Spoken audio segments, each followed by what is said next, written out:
Hello dear student. Today we learn 12th biology chapter number 8, respiration and circulation. Topic: mechanism of respiration. Respiration have four processes. First, breathing. Second, external respiration. Third, internal respiration. Fourth, cellular respiration. And today we discuss first process breathing. विद्यार्थी मित्रांनो, जर तुम्हाला माझे video आवडत असतील तर माझ्या व्हिडिओला चॅनलला सबस्क्राइब करा, लाईक करा, शेअर करा. जास्तीत जास्त विद्यार्थ्यांपर्यंत माझे व्हिडिओ पोहोचवा, म्हणजे त्यांना पण माझ्या व्हिडिओचा फायदा होईल.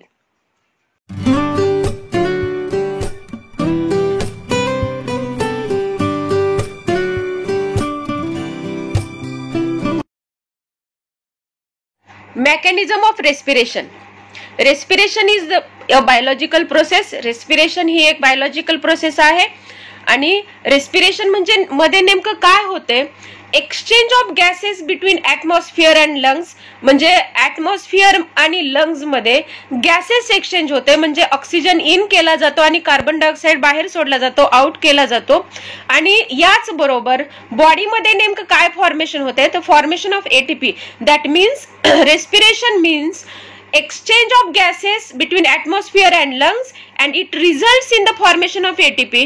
This process total is called as respiration, and it includes the processes: first, breathing; second, external respiration; third, internal respiration; and fourth, cellular respiration. And today we discuss the process first, breathing. First, breathing. It is a physical process. म्हणजे ही एक साधी simple physical process आहे. याच्यामध्ये कसली reaction नाहीये, काही chemical वगैरे काही नाहीये. फिजिकल प्रोसेस आहे, सिंपल प्रोसेस आहे. And the gases exchange takes place between atmosphere and the lungs. Lungs आणि ॲटमॉस्फिअर मध्ये गॅसेस एक्सचेंज होते. It involves inspiration and expiration. म्हणजे याच्यामध्ये एक सिंपल दोन प्रोसेसेस आहेत. ओनली इन्स्पिरेशन मीन्स इनहेल करणे आणि एक्सपिरेशन मीन्स एक्सहेल करणे. And both of these steps involves a part. म्हणजे या दोन्ही प्रोसेसेसमध्ये, म्हणजे इन्स्पिरेशन मध्ये पण आणि एक्सपिरेशन मध्ये पण आपल्या बॉडीचे पार्ट काही इन्व्हॉल्व्स आहेत. तर त्यातले कुठले पार्ट्स इन्व्हॉल्व्स आहेत? तर thoracic cage, ribs, sternum, intercostal muscles and the muscles of the diaphragm. म्हणजे थोरॅसिक केज म्हणजे छातीचा पिंजरा, रिब्स म्हणजे आपल्या बरगड्या, स्टर्नम म्हणजे बरगड्याच्या मध्ये एक सिंगल बोन प्रेझेंट असतं, लार्ज बोन, त्याला स्टर्नम असं म्हणतात. इंटरकॉस्टल मसल्स म्हणजे बरगड्याच्या मधले जे मसल्स आहेत, आणि डायफ्रॅगम. एवढे पार्ट जे आहेत ते इन्व्हॉल्व्स असतात. In breathing 2 steps are involve: inspiration and expiration. Inspiration. During inspiration, the atmospheric air taken into the lungs. Inspiration काय आहे? तर इनहेलेशन आहे. म्हणजे ॲटमॉस्फिअर मधली एअर जी आहे ती नोज द्वारे लंग्स मध्ये घेतली जाते. Inspiration occurs due to pressure gradient form between lungs and the atmosphere. म्हणजे इन्स्पिरेशन का होतं? तर प्रेशर ग्रॅडियंट तयार होतं, प्रेशर ग्रॅडियंट फॉर्म होतं ॲटमॉस्फिअर आणि लंग्स मध्ये.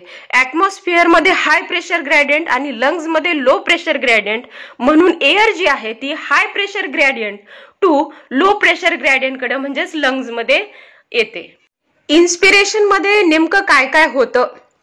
तर इन्स्पिरेशन ही एक ऍक्टिव्ह प्रोसेस आहे. It is a active process and in which diaphragm become flat, goes downward, external intercostal muscles contract, ribs and sternum moves upward and outward.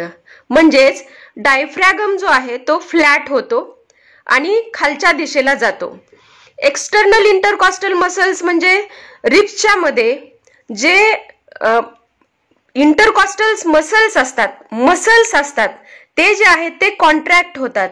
आणि contract झाल्यामुळे ribs आणि जे sternum जे आहे, रिब्स आणि sternum म्हणजे रिब्सच्या मधलं जे लार्ज बोन आहे त्याला स्टर्नम असं म्हणतात. ते जे आहे ते मूव्ज आउटवर्ड म्हणजे बाहेरच्या दिशेला फुगतात. म्हणजे ते फुगल्यासारखं दिसतं आणि अपवर्ड दिशेला जातात. And this lead to increase in the thoracic volume. आणि ह्याच्यामुळे काय होतं तर जे थोरॅसिक व्हॉल्यूम आहे म्हणजे छातीचं जे आकारमान आहे ते वाढतं आणि ते वाढल्यामुळं it decrease in the pressure of the thorax. Thorax मधलं जे प्रेशर आहे ते कमी होतं अँड द लंग्स मधलं पण प्रेशर कमी होतं. आणि हे इक्वल करण्यासाठी म्हणजे बाहेर प्रेशर जास्त आहे, एअरचं प्रेशर जास्त आहे आणि थोरॅक्स मधलं लंग्स मधलं एअरचं प्रेशर कमी आहे. टू इक्वलाइज दिस प्रेशर, हे प्रेशर इक्वल करण्यासाठी inside lungs air from the atmospheric म्हणजे बाहेरून जी एअर आहे rushes into the lungs म्हणजे बाहेरची जी एअर आहे ती लंग्स मध्ये येते. And this is the inspiration and this total process is called as inspiration. Diagram तुम्ही व्यवस्थित बघून घ्या. In inspiration diaphragm flat, external intercostal muscles contract, ribs and sternum moves upward and outward, thoracic volume get increase, thorax and lungs pressure decrease. To equalize this pressure in lungs, atmospheric air rushes into the lungs and this is the total process of inspiration. During expiration the thorax contract causing air to be exhaled. Expiration मध्ये काय होतं तर thorax जो आहे तो contract होतो म्हणजे आकुंचन पावतं आणि त्यामुळं काय होतं आकुंचन पावल्यामुळं जी लंग्स मधली एअर आहे हवा आहे ती एक्सहेल केली जाते म्हणजे बाहेर सोडली जाते. The diaphragm relax and is pushed upward आणि ह्यामुळं काय होतं डायफ्रॅगम रिलॅक्स होतो आणि तो वरच्या दिशेला पुश केला जातो आणि म्हणून इट बिकम डोम शेप्ड आणि त्यामुळं काय होतं तो डोम शेप्ड दिसतो म्हणजे तो असा अर्धगोल असल्यासारखा दिसतो. The intercostal muscles also relax, intercostal muscles relax होतात and pulling the ribs cage inward and downward आणि त्यामुळे जे रिब केज आहेत त्या आतल्या बाजूला ओढल्या जातात, पुलिंग केल्या जातात आणि डाऊनवर्डला जातात.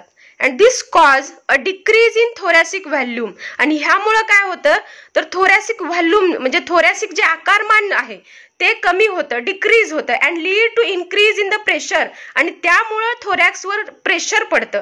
जसं जसं आकारमान थोरॅक्सचं कमी होत जाईल तसं तसं प्रेशर वाढू लागतं. That means increase in pressure in the thorax and the lungs as compare to be atmospheric pressure म्हणजे थोरॅक्स मधलं प्रेशर इन्क्रीज होऊ लागतं आणि त्याचबरोबर as compare to be atmospheric pressure म्हणजे बाहेरचं जे प्रेशर आहे एअरचं हवेतलं ॲटमॉस्फिअरिक प्रेशर हे त्याच्या तुलनेत लंग्स मधलं प्रेशर हे वाढू लागतं. And so air from the lungs म्हणजे आतून लंग्स मधली जी हवा आहे एअर आहे विच इज रशेस आउट म्हणजे ती बाहेर ॲटमॉस्फिअर मध्ये टाकली जाते.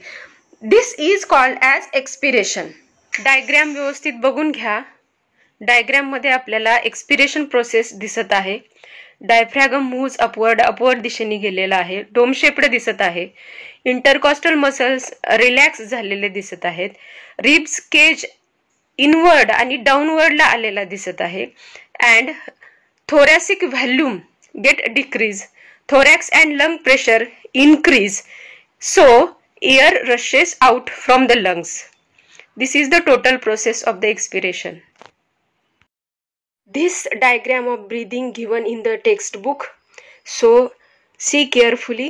Inspiration and expiration both processes given here. Take a screenshot of this diagram. So student, I hope you all understand this topic. तुम्हाला व्हिडिओ आवडला असेल तर व्हिडिओला सबस्क्राईब करा, लाईक करा, शेअर करा. तुम्हाला व्हिडिओ कसा वाटला याबद्दल तुम्ही कमेंट करा. Thank you.